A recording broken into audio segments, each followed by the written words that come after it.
Hi children, welcome back to the online class of Sri Gokulam Public School, Guruvayur. I am Swati, your IT teacher. How are you children? Hope you all are fine and safe. In our last class, we have started our first chapter, Memory and Processing Units. And we have covered topics like how is data processed, input process output cycle, and devices inside the system units. Children, we know that the computer processes input and produces output. So, what is that input? That is the raw data that we enter into the computer. So, our next topic is how is data stored in a computer? It is divided into three steps: converting raw data into binary numbers 0 and 1, storing the binary data into the computer memory, using the data by different programs. Here, data is stored as large set of numbers, and these numbers are called binary numbers. Let's discuss about the binary numbers. It uses two digits 0 and 1 to represent all possible values. Computers use these binary number system. 0 means off and 1 means on. These two digits 0 and 1 are called bits. Bits are stored in the computer memory and are measured in terms of bytes. So let's see some data storage units. Children, what is a storage unit? It is a unit of measure used to show how much information can be saved and kept on a computer. Let's see memory units and its description. 1 bit is the binary digit. It is the smallest measurement unit. And 1 nibble, which equals to 4 bit. 8 bits make 1 byte. 1024 bytes make 1 kilobyte. 1024 KB makes 1 MB, that is megabytes. 1024 MB makes 1 GB, gigabytes. 1024 GB makes 1 TB, terabytes. 1024 TB makes 1 PB, petabyte. 1024 PB makes 1 EB, exabyte. 1024 EB makes 1 ZB and 1024 ZB makes 1 YB. Children, our input data are stored as binary data into the computer memory. So what is a memory? A memory is like a human brain which is used to store data and instructions. Computer memory is the storage space in the computer where data is to be processed and instruction required for processing are stored. Let's see this table and understand. So computer memory, which is divided into two, that is primary memory and secondary memory. Primary memory is divided into two, that is RAM, random access memory, and ROM, read-only memory. Then secondary memory is divided into four: magnetic storage, which includes hard disk drive; optical storage, which includes CD or DVD; flash storage, which includes pen drive; and online cloud system. Let's discuss about this. The first one is primary memory or main memory.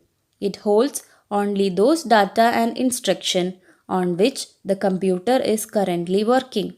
It has limited capacity. A computer cannot run without the primary memory.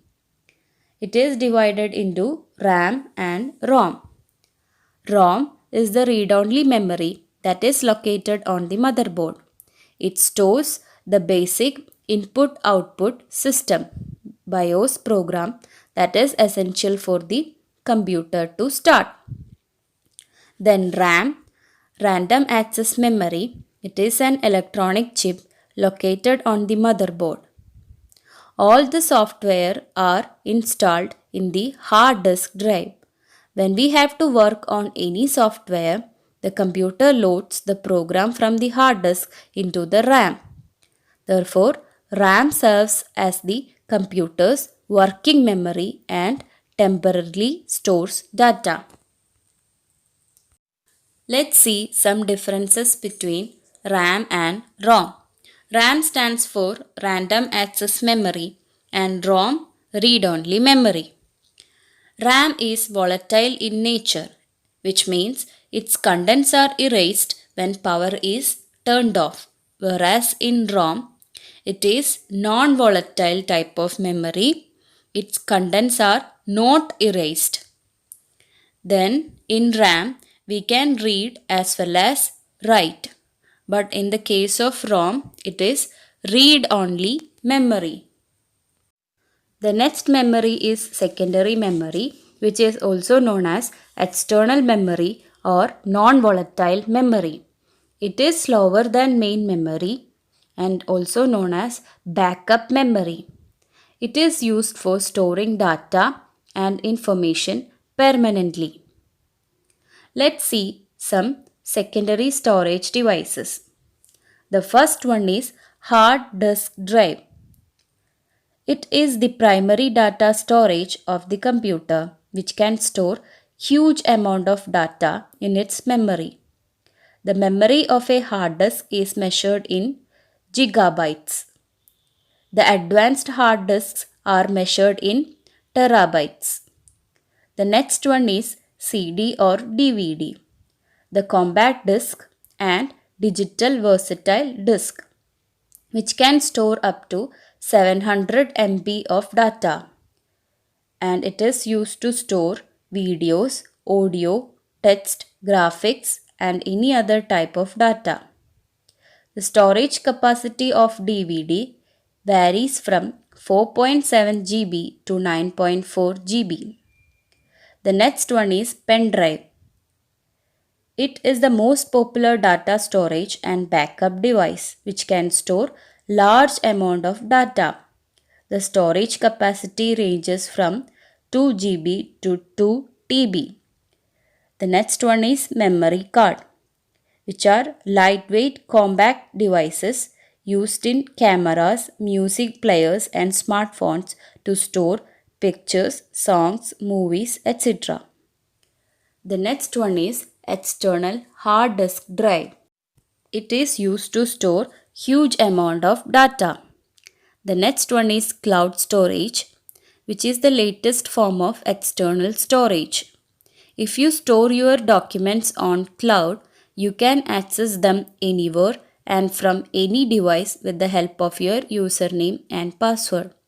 The cloud service here is the internet. And the last one is power bank. Power banks have inbuilt batteries that store power. So it is used to charge our devices.